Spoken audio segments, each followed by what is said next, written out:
Welcome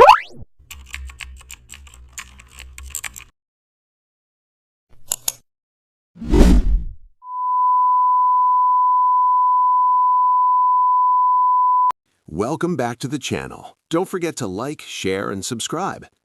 Today we are exploring advanced cinematic grading stacks using color lookup.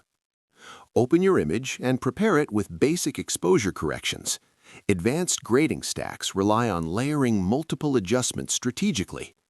Add a color lookup adjustment layer and select a LUT that provides a strong base look.